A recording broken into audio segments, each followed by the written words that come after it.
fin de l'année 2017. Beaucoup de films ont marché cette année, d'autres n'ont pas du tout marché, alors que clairement ils étaient très attendus. Ils sont clairement plantés et du coup, quels sont les pires films de cette année 2017? Bonjour à tous, on se retrouve pour le flop 5 des pires films de l'année 2017. Cette année, il y a eu du très bon, mais ça j'en parle dans la vidéo Top Film 2017. Et puis il y a eu du très mauvais, mais alors du mauvais, mais comme j'avais jamais vu pour le premier, clairement le premier m'a énormément déçu. En début d'année, je pensais pas du tout mettre ces 5 films dans les pires films. Clairement, je m'étais dit, allez, en début d'année, je m'étais dit, ces 5 films vont être dans les meilleurs films pour moi de 2007. Et au final, ils m'ont beaucoup déçu, certains plus que d'autres. Pour commencer, en 5e place, c'est Valérian et la Cité d'une planète, réalisé par Luc Besson, sorti au mois de juillet, qui clairement a été un flop planétaire, clairement on peut dire, à part en France où il a fait plus de 4 millions d'entrées. Alors pourquoi ce film m'a déçu? Alors, il m'a pas énormément déçu, il m'a juste un peu déçu pour son histoire. Tout ce qui est nouvel univers, les décors, les effets spéciaux. Là, Luc Besson a fait un très bon travail et c'est dommage que ça n'a pas été récompensé. Après, par rapport à l'histoire, comme je dis dans ma critique, les 20-30 premières minutes sont bien. Et puis, à partir de 30 minutes, ça part vraiment du n'importe quoi et l'histoire est pas vraiment bien. Et je trouvais ça dommage que Valérian ne soit pas récompensé par ses effets spéciaux. Le film a clairement fait un flop planétaire. Le budget de production n'a même pas été remboursé. Aux États-Unis, personne n'était le voir. Dans le monde, il a fait 220 millions de dollars. Enfin, c'est vraiment peu pour ce film, alors qu'ils ont vraiment mis plus pour faire ce film. Mais clairement, pour ce qui est du nouvel univers que Luc Besson nous a fait, c'est très bien fait. Tout le monde disait c'est le nouvel Avatar, ça va être cartonné et tout. Et au final, ça fait un flop et ça m'a un peu déçu. C'est pas non plus décevant comme le premier, hein, mais ça m'a un petit peu déçu pour l'histoire et c'est dommage. Luc Besson a dit qu'un Valérian 2 est possible. Et ben, j'espère vraiment que ce Valérian 2 sortira, qu'il fera un meilleur film. Enfin, niveau décor et tout, ça faut garder. Ça, il n'y a pas photo. Après, c'est l'histoire, il faut mieux faire dans l'histoire et je pense que ça marchera mieux et ça sera bien pour lui parce qu'il pourra faire 3, 4, 5, 6, 10 Valérians et tout. En 4e place, c'est Geostorm, donc je vais passer très vite sur Geostorm. Je t'invite plus à voir ma critique pour vraiment savoir ce que j'ai pensé du film. Mais pour moi, c'est une grosse bouse. Franchement, je mettais vraiment beaucoup d'espoir dans ce film. Clairement, un film catastrophe, c'est juste dingue. 2012, j'avais adoré. Mais quand je vois les effets spéciaux et tout, par rapport à 2012, je me dis c'est la grosse merde. Je ne comprends pas comment... Quand tu fais un film catastrophe, pour moi, il faut que ça soit minimum bien fait. Et là, dans Geostorm, c'est hyper mal fait. Et puis, l'histoire ne tient pas trop la route. Parce que dans la bande-annonce, il te montre qu'on arrive à contrôler la météo. Et pour moi, l'histoire, c'était que la machine vraiment avait un bug. Et ça faisait vraiment plein de catastrophes naturelles sur la Terre. Et puis, tu apprends dans le film que c'est en fait un complot.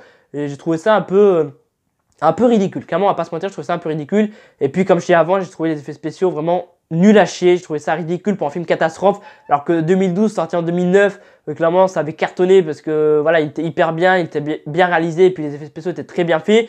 Et puis, quelques années plus tard, il y a Geostorm qui sort. Et tu vois qu'il arrive à faire pire que 2012. Je me demande comment ça se fait. Hein. Sans déconner, je me demande comment ça se fait. Mais voilà, je passe sur Geostorm qui, clairement, est une grosse bouse pour moi. En 3e place, c'est un film sorti au mois d'octobre, c'est un film qui m'a déçu, vraiment peut-être que je mettais trop d'espoir en ce film, c'est Blade Runner 2049. Alors attendez avant de mettre en commentaire « Oui mais t'es trop nul, Blade Runner il est trop bien, c'est le film de 2017 et tout ». Alors je vais dire pourquoi je n'ai pas aimé Blade Runner 2049. J'avais vu le premier volet avant, le premier volet j'avais pas aimé de ouf, j'avais bien aimé et tout. Pour son aspect, voilà, effets spéciaux et tout. Et puis Harrison Ford joue très bien encore une fois. Mais Blade Runner 2049, j'ai quand même bien aimé pour tout ce qui est effets spéciaux, décors et tout ce qui est futuriste. Ça, j'ai adoré.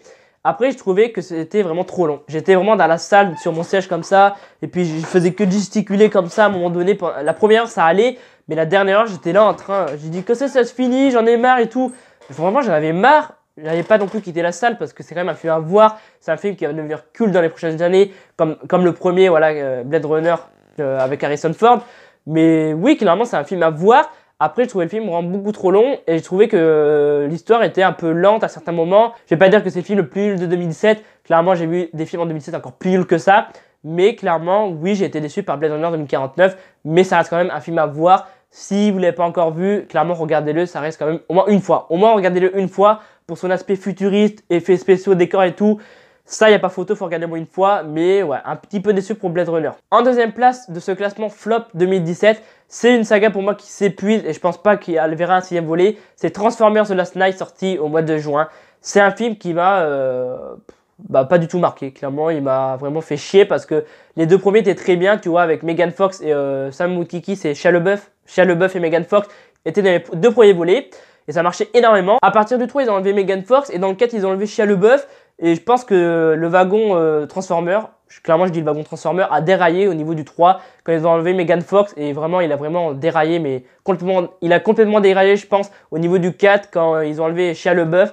Franchement je comprends pas, c'est comme si Fast and Furious ils avaient construit tu vois les 4 premiers autour de Vin Diesel et Paul Walker et puis dans le 5e ils ont enlevé Vin Diesel et Paul Walker et ils remettaient quelqu'un d'autre. Ça aurait pas marché autant je pense et c'est dommage. Parce que je pense qu'ils auraient gardé Shia LaBeouf et Megan Fox, ça aurait clairement énormément, enfin clairement ça marchait encore et le 5 aurait très bien marché.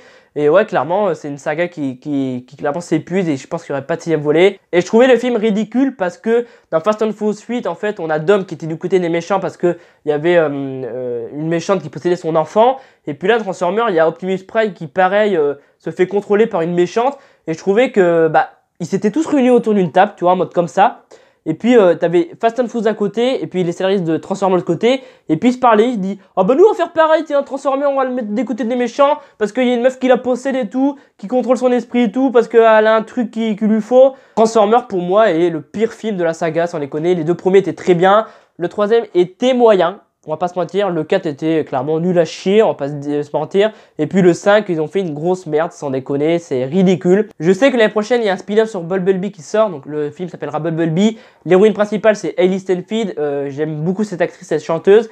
Et j'ai vraiment hâte de voir ce film pour voir si vraiment ils vont redresser la barre. Et peut-être que ça permettra de faire un Transformer 6 meilleur que le 3, 4, 5. Et bah, j'ai hâte de voir Bumblebee l'année prochaine. Et en première place, alors là, la médaille du plus gros flop de l'année, même au box-office. Clairement, il mérite une coupe. Clairement, il mérite une médaille, un Golden Globe du film le pire de 2016, je pense, même le pire depuis longtemps. C'est Justice League. Je pense que je vais pas revenir dessus parce que je l'ai bien pourri, je pense, dans ma critique. Donc, je t'invite plus à aller voir ma critique. Justice League, je ne comprends pas comment ils ont fait pour passer de Wonder Woman.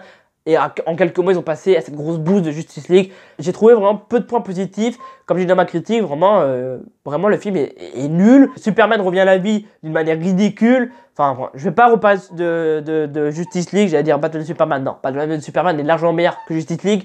Mais ouais, Justice League, je suis vraiment très très déçu. Et je préfère m'arrêter là parce que je suis encore en colère. Clairement, je suis en colère contre DC parce que clairement, je commençais vraiment à adorer l'univers DC. J'avais adoré Man of Steel. Batman Superman, j'avais adoré. Suicide Squad, voilà, c'était pas non plus le meilleur film de DC. Wonder Woman, que dire, Wonder Woman, c'est juste magnifique, spectaculaire et tout. Et là, Justice League, bah c'est de la merde, c'est de la grosse bouse. Donc je vais m'arrêter ici. Mais clairement, oui, Justice League, pour moi, mérite une coupe, il mérite un Golden Globe, je sais pas, il mérite quelque chose. C'est un des pires films. Même au box-office, tu vois que Avenger 1 a fait 1,51 milliard de dollars, récolté. Et puis, tu vois que Justice League a fait 600 millions. Clairement, ils ont bousillé un truc, ils ont bousillé le film, clairement. Ils pouvaient faire un truc à l'Avenger. Bon, je dis pas que ça aurait été mieux que Avenger, parce que Avenger est sorti plusieurs années avant. Mais c'était censé être le rassemblement des super-héros de DC, comme j'ai dit dans ma critique, et c'était censé concurrencer Marvel.